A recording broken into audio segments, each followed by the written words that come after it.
let's talk about magic systems.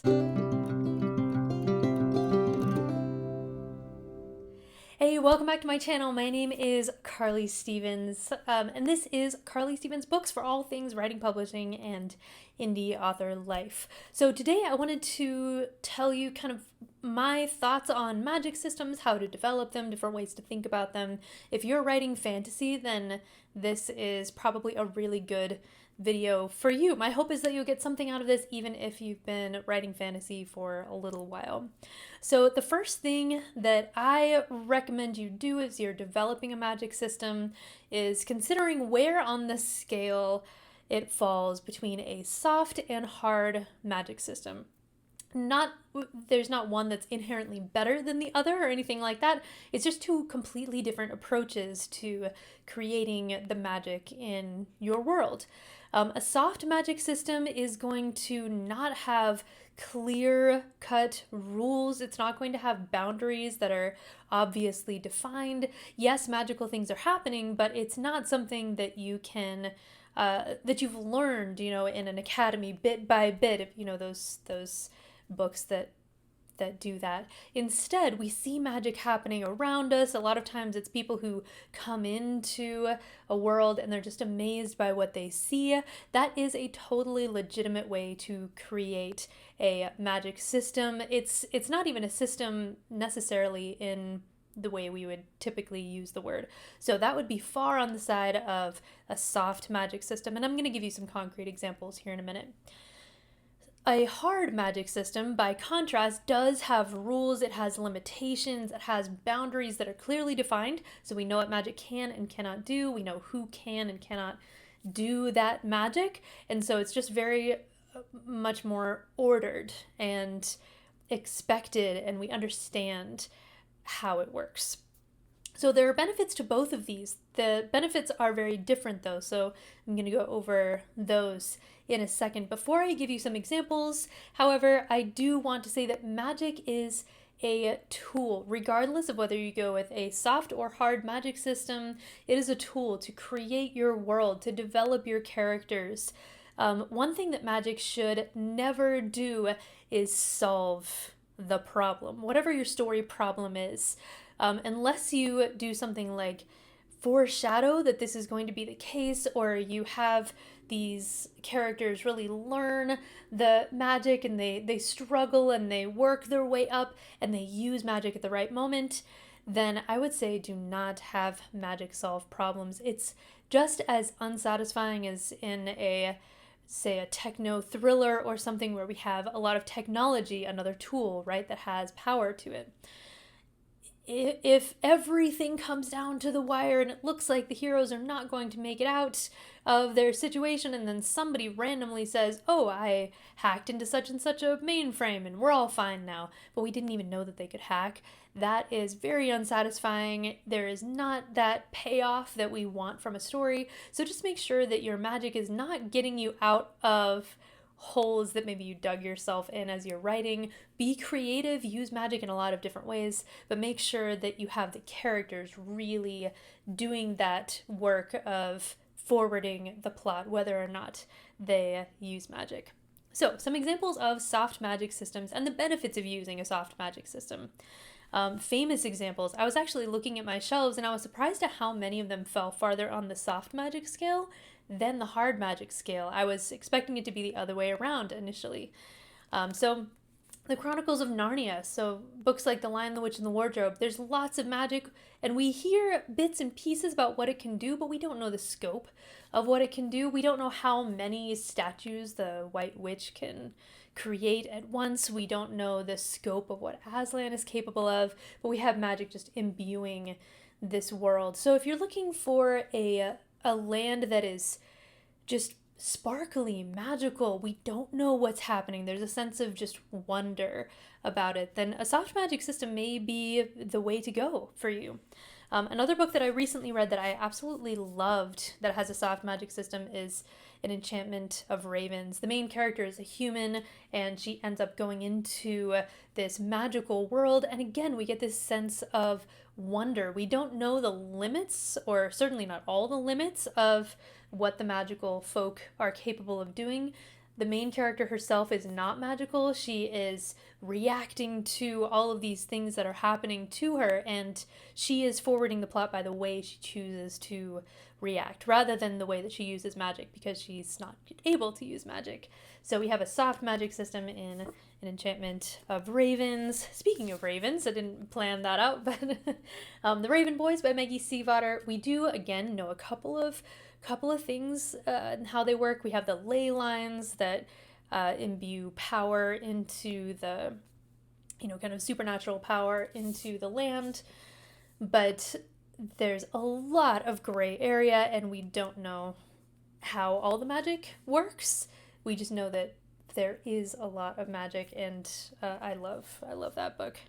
My last and most famous example, I would say, is The Lord of the Rings. Yes, we have an enormous amount of history and lore and all of that, but we don't know exactly what Gandalf can do. We certainly don't know all that Tom Bombadil can do. So there's a soft magic system here too. It's grounded by that sense of history that we get from this magnificent book. The place feels real, but for the most part, we are with the hobbits who don't understand, they didn't go to school for magic or anything like that. So there are some things that just happen, and they have to accept that that is part of the world, and they, again, react to that. So soft magic systems can be very effective for creating this lovely, immersive place to be.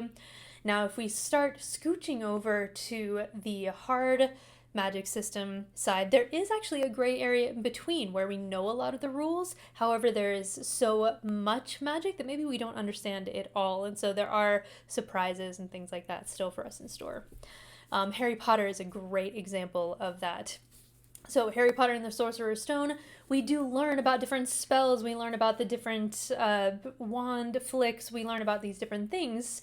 And as the books go on, we learn even more. However, there is also this gray area where different beings in the world have some different powers. There are extra powerful witches and wizards who are able to do things or invent spells that Harry did not know about. So we're definitely getting to a harder magic system, one where it's important to understand the rules of how things work, but there's still this gray area to play with. So we don't know how the candles float in the Great Hall and some of these other lovely details in the series. Okay, so we're getting closer, right? I would put about in the same spot on the scale my trilogy. So the Tanyuan Academy series, Fury and Rising. This, we learn exactly how the Unreal works, which is the main magic that is employed by the characters in the story. However, there is more on the outskirts of that that's not fully explored in the same way. So there are still these surprises, these different abilities that we understand, but maybe not quite as well. But we're really getting into the limitations and rules that make hard magic systems so awesome, and I'll explain why here in a second. Okay, my last couple examples. Now we're getting into really hard magic systems. Shadow and Bone, we know how the Grisha do their thing. We don't know everything about it because we are not Grisha ourselves. However, we know that it is essentially working with these tiny particles, almost atomic level, and it reads as magic, and they don't consider it magic so much as the small science, which is a cool approach to magic. Again, we have a sense of the limitations of some of these powers. And then finally, a very hard magic system in Mistborn, where you can ingest different metals, and those kind of burn off as magical energy that allow you to do a very specific set of things. So the benefits of a hard magic system, there can still be a lot of wonder, but that's no longer the focus with a hard magic system, I would say. Instead, it's, oh, interesting, we have these powers. What are those limitations? What are those boundaries? How can we push those boundaries or use those powers? It becomes more of a puzzle. How do we solve problems using what we have in terms of knowledge and abilities? And it can also help with bringing characters to some important moments in their character growth. So that can be learning, testing their skills, finally mastering a skill that they've been working on and they've really been learning about and practicing. Another way that you can bring a character to a turning point is if they reach a boundary or a limitation to that ability, to that power.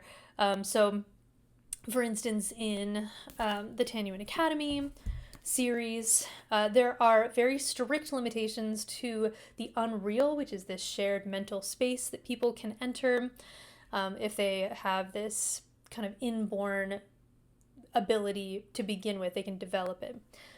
So there are a lot of things you can do with that and a lot of things you can't. One thing that you cannot do is you cannot break through a sentry. So a sentry is when somebody mentally blocks you. There's a lot more detail in here because it's a harder magic system, but you can't break through that. So what happens when you have a character who is determined to break through that, to do something that the Tenyu have never done before? Is it going to unalive them? Is it going to harm them in some way? Is it going to, or are they going to overcome whatever that boundary is?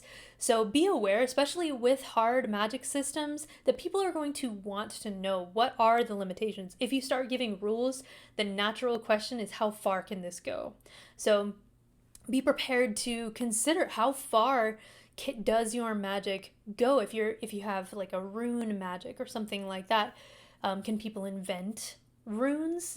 Are they limited to just this certain number? What happens when a whole bunch of magical people all come together at the same time and use a rune or something like that? So start asking yourself those questions: why, how, what if, and be prepared to include some of those elements in the story if you're using a hard magic system, especially.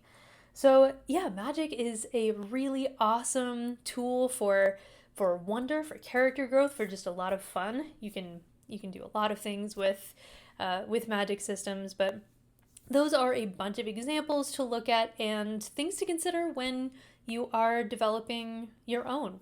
What kind of how do you want your magic to function in the world? Is it more for the purpose of wonder and awe and beauty and something like that? Then go for a softer magic system. That's probably the way to go anyway. If you're looking for something that's really going to test the boundaries of your characters, like The Witcher, then go with that. Make sure that we know what those rules are so that we can be on your character's side as they battle against those or work within those restrictions. All right, I hope this was helpful for you. I'm sure I forgot or didn't think to mention other important elements of creating magic systems, so please, in the comments below, let me know what you thought of this video and anything that I might have left out that you have used to create your own magic systems in fantasy stories. All right, like this video, don't forget to subscribe for more writing, publishing, and indie author life, and I'll see you next week.